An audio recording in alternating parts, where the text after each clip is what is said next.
I've been an internet marketer for several years now. One thing I've noticed is that a lot of the marketers that create software products are the ones that end up having seven-figure businesses. So that's one of the reasons why you want to get into the software business. I'm not saying that you're going to have a seven-figure business or a six-figure business, but it is a very lucrative industry. Software products, they have a higher perceived value than all other forms of digital products such as ebooks, video courses, audiobooks, etc.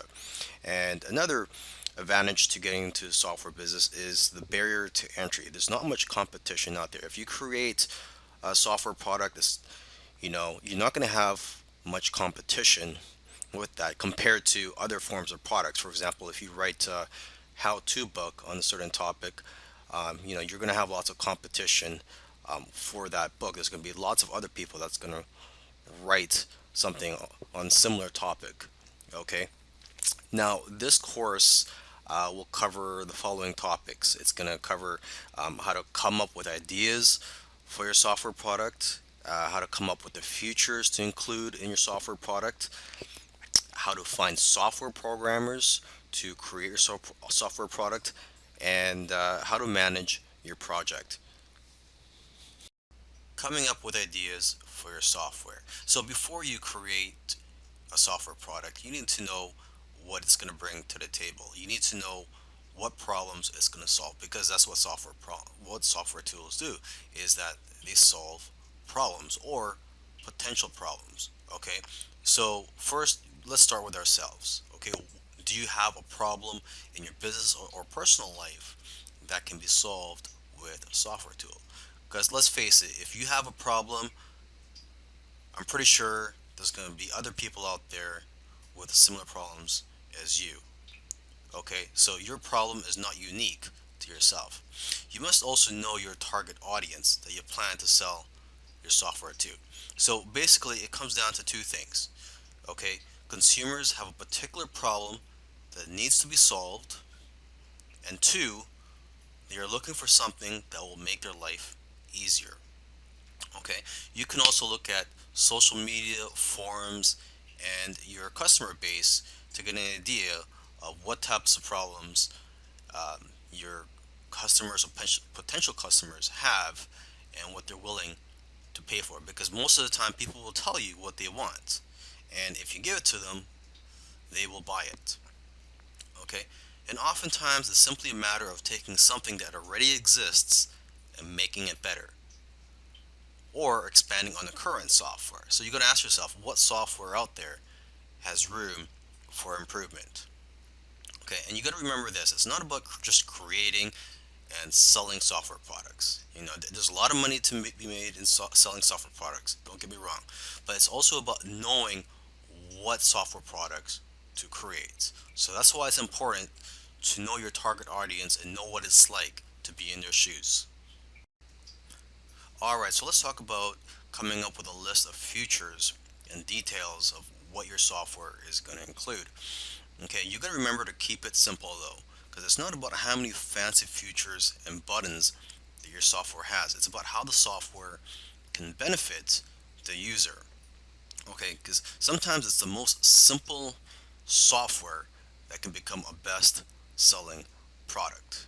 Okay, but before you can approach a software developer, you must have a list of features and details about the software product you plan to create.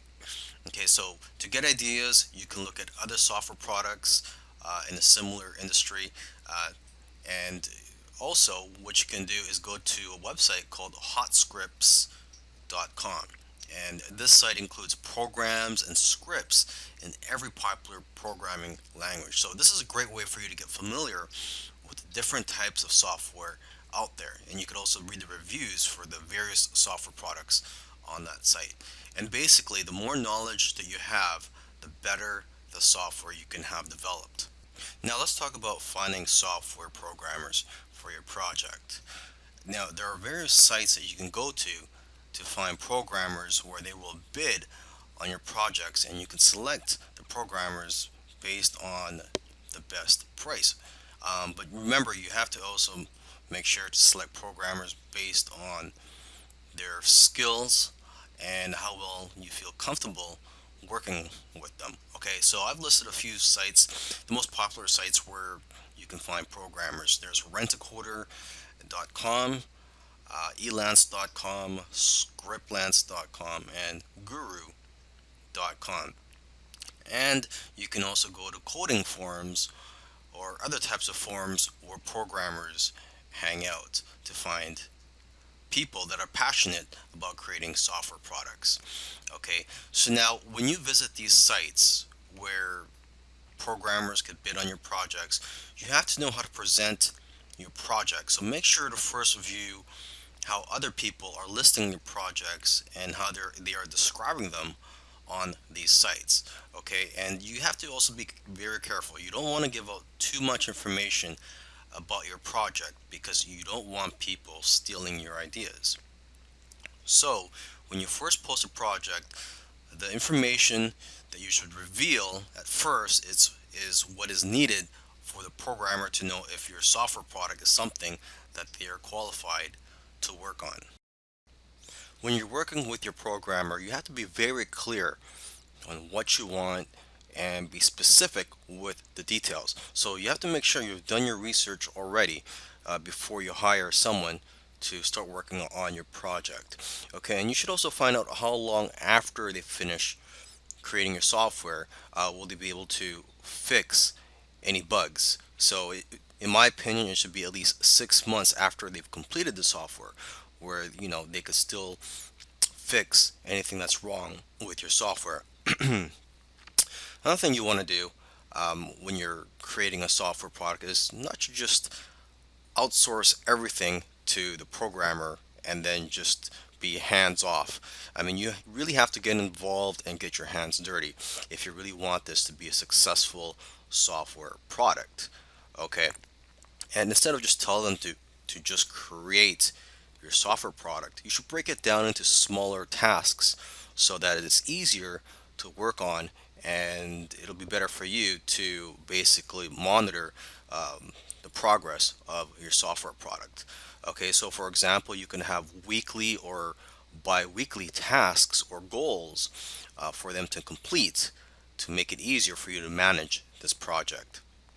Okay, and you could also encourage your programmers or coders by giving them bonuses for doing well on some of the tasks that you give them. Okay, and you also want to let your programmers know ahead of time what your budget is so they know what to expect. And so, with that being said, you shouldn't pay by the hour because it's hard to track the actual hours that they work, and that only encourages people to take their time on your project.